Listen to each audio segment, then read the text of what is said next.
Bismillahirrahmanirrahim. This is lecture number 15. In this lecture, we will discuss valid and invalid arguments. तो arguments क्या है? Proposition में जो statement बनते हैं इसे हम arguments कहते हैं. For example, P implies क्यों? ये propositions हैं. इसमें हम जो rows बनाते हैं ये possibilities बनते हैं. इसमें जो स्टेटमेंट है first row, second row, third row, fourth row में जो स्टेटमेंट है इसे हम आर्गुमेंट्स कहते हैं. अब हम वैलिड और इनवैलिड आर्गुमेंट्स डिफाइन करते हैं. When all statements are true and conclusion is also true, it is called valid argument. Statement क्या होता है, कंक्लूजन क्या होता है? फॉर एग्ज़ाम्पल हमारे पास S1, S2, S3 स्टेटमेंट्स हैं, S4 भी स्टेटमेंट हैं. जिस स्टेटमेंट के साथ ये 3 डॉट्स लगे होते हैं इसका मतलब है देयरफॉर, तो ये हमारे पास कंक्लूजन होगा. बाकी स्टेटमेंट प्रीमाइसिस होंगे और हाइपोथेसिस. ये S1, S2, S3 हाइपोथेसिस है और S4 इसका कंक्लूजन है. फॉर एग्जाम्पल P implies क्यों, P क्यों, P implies क्यों and P, these are premises. ये premises हैं और जो लाइन के नीचे है उनके साथ 3 डॉट्स लगे हैं ये कंक्लूजन है. तो जब टेबल में हम डिस्कस करेंगे when all statements are true and conclusion is also true, so this is called valid argument. Invalid arguments, when all statements are true but conclusion is false. जब हाइपोथेसिस में, premises में all true होंगे जबकि resultant false होगा तो इसे हम invalid arguments कहते हैं. फॉर एग्जाम्पल देख लें. P implies क्यों, P कंक्लूजन क्यों. ये 2 प्रीमाइसिस है और एक क्यों कंक्लूजन है. अब हम इसे एग्जाम्पल के साथ डिस्कस करते हैं. ये P Asad enter the class, हमने P प्रोपोजिशन लिया Asad enter the class. Q Salman enter the class, ये 2 प्रोपोजिशन है. अब इसका इम्प्लीकेशन क्या है? P का मतलब है Asad enter the class, then Salman enter the class. So if Asad enter the class then Salman will enter the class. P का मतलब if Asad enter the class, implication का मतलब then Salman enter the class. If Asad enter the class then Salman enter the class. अगर Asad class में आता है तो सलमान भी आता है. अगर असद क्लास में एंटर होता है तो सलमान भी एंटर होता है. एक प्रीमाइस P implies क्यों है, दूसरा P Asad enter the class. पहले स्टेटमेंट में if Asad enter the class Salman will enter the class. Second statement में Asad enter the class. Urdu में सुन लें, अगर असद क्लास में एंटर होता है तो सलमान भी एंटर होता है. अब असद एंटर हो गया तो कंक्लूजन क्या होगा, कंक्लूजन क्यों होगा ना, सलमान भी आएगा. सुन ले, अगर असद क्लास में दाखिल होता है, एंटर होता है तो सलमान भी एंटर होता है. अब असद एंटर हो गया तो सलमान भी एंटर होगा.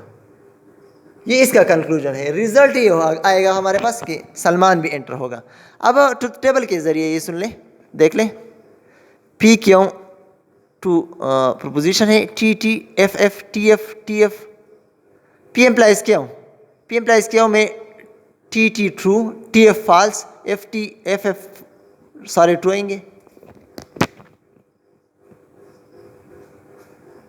अब हमारे पास कंक्लूजन क्यों है तो आप क्यों यहाँ लिख दें टी एफ टी एफ। अब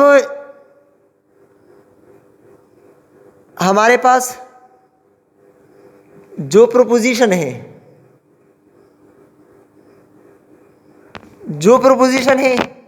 पी एम्प्लाइज क्यों है और पी है, तो इस रो में ये सारे वैलिड है, ट्रू है, हाइपोथेसिस भी ट्रू है और कंक्लूजन भी ट्रू है। जहां हाइपोथेसिस ट्रू है उसे हम क्रिटिकल रो कहते हैं। जहां सारे हाइपोथेसिस यानी पी एम्प्लाइज के और पी ट्रू है उसको हम क्रिटिकल रो कहते हैं। तो क्रिटिकल रो में अगर कंक्लूजन भी ट्रू है तो इसे वैलिड आर्गुमेंट्स कहते हैं। When all statements are true, all statement of the hypothesis are true, the conclusion is also true, so it is an valid argument।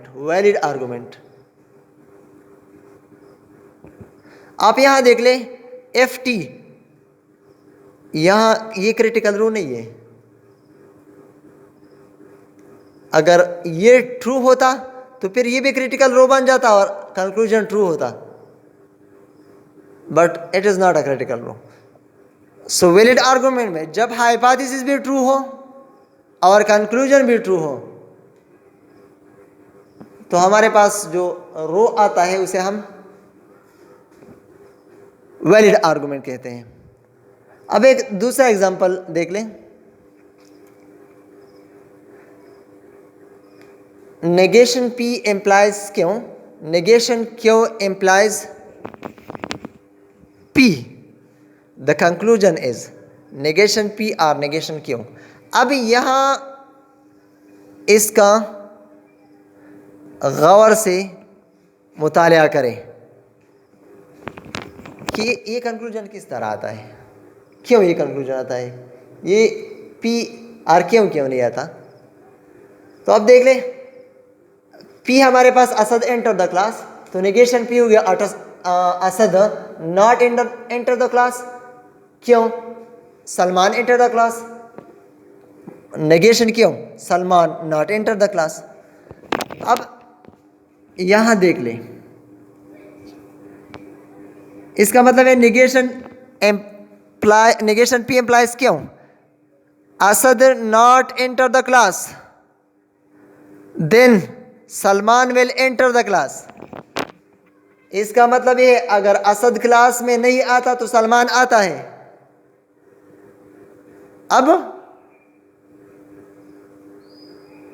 Negation Q implies P, अगर Salman class में नहीं आता तो असद क्लास में आता है।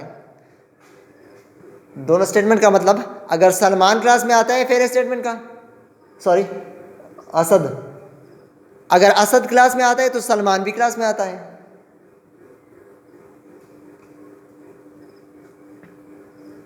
अब सलमान क्लास में नहीं आता तो असद आता है। पहला स्टेटमेंट है अगर सलमान क्लास में नहीं आता तो असद क्लास में आता है, सॉरी अगर असद क्लास में नहीं आता तो सलमान क्लास में आता है, अगर सलमान क्लास में नहीं आता तो असद क्लास में आता है। पहले असद है दूसरा सलमान है, तो इसका कंक्लूजन ये होगा कि या तो सलमान क्लास में नहीं आएगा या असद क्लास में नहीं आएगा। अगर आएगा तो एक ही आएगा, या असद क्लास में आएगा या सलमान क्लास में आएगा। तो अभी ट्रुथ टेबल के जरिए सुन लें। पी क्यों, पी आप ले ले टी टी एफ एफ, दूसरा आप ले ले टी एफ टी एफ,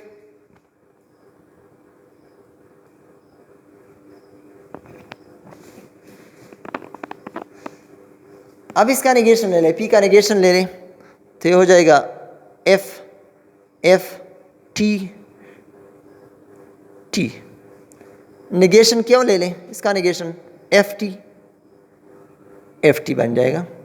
अब negation P implies Q, negation P implies क्यों, ये नेगेशन पी है, एम्प्लाइज क्यों, ये पहला कॉलम होगा, नेगेशन पी पहला है, ये दूसरा कॉलम होगा। So F T true, F F true, T T true, T F false होगा। अगर एप्लीकेशन में पहले टी आता है तो बाद में एफ आता है तो ये फॉल्स होगा। अब negation Q implies P, negation क्यों पहले होगा, पहला कॉलम कंसिडर करें, पी दूसरा कॉलम कंसिडर करें, तो F T true, F T true, T F will be sorry F T true, T T true, F F true, T F false. ये दो कॉलम्स हैं। अब आप हाइपोथेसिस देख ले, हाइपोथेसिस हमारे पास कौन से हैं, एक ये है और दूसरा, दो हाइपोथेसिस हैं। It means these are the hypothesis. तो आप देख ले हाइपोथेसिस में ये ट्रू है, ये क्रिटिकल रो है, ये भी क्रिटिकल रो है, दोनों ट्रू है, ये भी दोनों ट्रू है, ये क्रिटिकल रोज हैं, ये 3 क्रिटिकल रोज हैं। तो अब आप देख ले अगर हमारे पास हाइपोथेसिस के ऑल स्टेटमेंट ट्रू है, आवर कंक्लूजन फॉल्स है, तो ये इनवैलिड आर्गुमेंट होगा। सो ये इनवैलिड आर्गुमेंट है। अगर क्रिटिकल रो में कंक्लूजन ट्रू है, हाइपोथेसिस भी ट्रू है, कंक्लूजन भी ट्रू है, तो ये होगा, ये हुआ वैलिड आर्गुमेंट। ये भी क्रिटिकल रो है, दोनों ट्रू है, रिजल्टेंट भी ट्रू है, कंक्लूजन भी ट्रू है, ये भी वैलिड आर्गुमेंट।